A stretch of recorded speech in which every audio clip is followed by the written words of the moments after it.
Mesdames et messieurs, bonsoir. Il est 18h au Caire, l'heure de commencer la deuxième tranche de nos programmes en langue française. Tout d'abord, le journal et les principaux titres.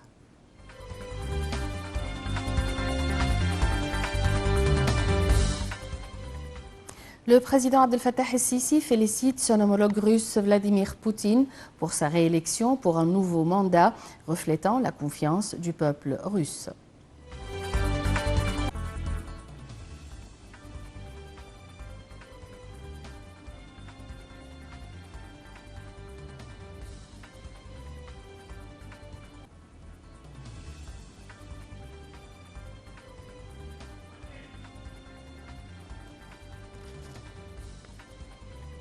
Il y a 35 ans, le drapeau égyptien était hissé à Taba après une longue bataille juridique.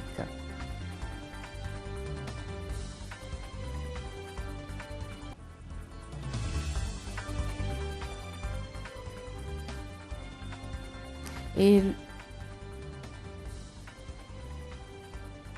l'ONU affirme que les sévères restrictions imposées par Israël à l'entrée de l'aide humanitaire à Gaza pourraient constituer un crime de guerre.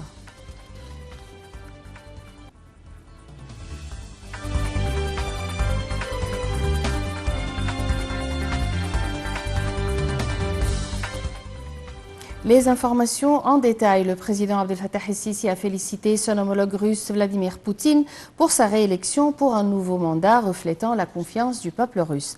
Le président el-Sisi a souhaité à M. Poutine tout succès et au peuple russe davantage de progrès et de prospérité. À cet égard, le président el-Sisi a loué les relations historiques reliant l'Égypte à la Russie et la volonté constante des deux pays de les renforcer afin d'assurer les intérêts des deux peuples amis.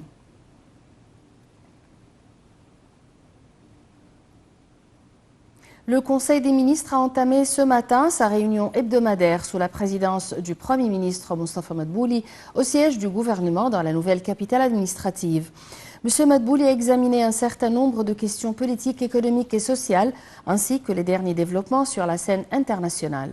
Au cours de cette réunion, le cabinet a discuté un certain nombre de sujets, notamment la disponibilité des produits alimentaires, le contrôle des marchés, l'encouragement des investissements et le suivi de l'achèvement de divers projets nationaux, y compris les projets de l'initiative présidentielle Une vie décente, visant à développer les villages et la campagne égyptienne.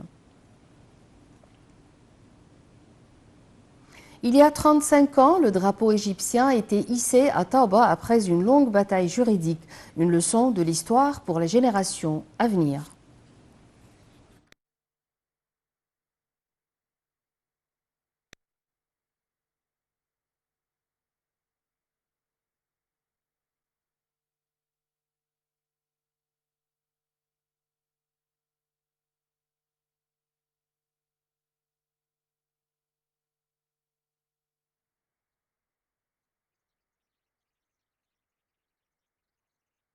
Malgré sa petite superficie, 1,1 km environ, sa valeur n'est pas négociable. À commencer par la valeur nationale qu'elle représente dans le contexte de la souveraineté égyptienne, officiers et soldats croyaient en sa récupération. Il est vital aujourd'hui de rappeler le principe ancré par le président Anwar el-Sadat, le héros incontestable de cette guerre, selon lequel on ne renoncerait à aucun pouce de la terre du Sinaï et que le retour de Taba ne se ferait que par les voies juridiques et la négociation. Ce fut là le socle du projet de paix entamé par Sadat en 1979. Selon les calculs des militaires égyptiens, l'emplacement de Taba créait un point d'équilibre stratégique à partir d'une perspective militaire face au port israélien d'Ilet. Taba est un point axial dans les équilibres géostratégiques, quelle que soit sa superficie limitée. Taba a été le dernier terrain rendu à l'Égypte. Aujourd'hui, elle s'est transformée en un des emplacements touristiques les plus renommés. Ces deux rives sont les plus belles au niveau de la presqu'île du Sinaï. Elles se composent d'un nombre de petits golfes, de lacs, d'un détroit et d'une île. La forteresse de Salah ed-Din est l'une des plus belles vues. Elle se situe au-dessus du golfe de Aqaba, au milieu d'une série de montagnes, des plaines de Taba d'une part et les eaux du golfe de Aqaba de l'autre. Elle est à 240 km de Sharm el-Sheikh du côté nord. Le modèle de reconstruction et de développement à Taba en a été un inspirateur. Aujourd'hui, cette région est une leçon à apprendre dans le patriotisme égyptien et sa relation avec la libération. Les Égyptiens sont intimement liés au Sinaï et à son sol récupéré jusqu'au dernier.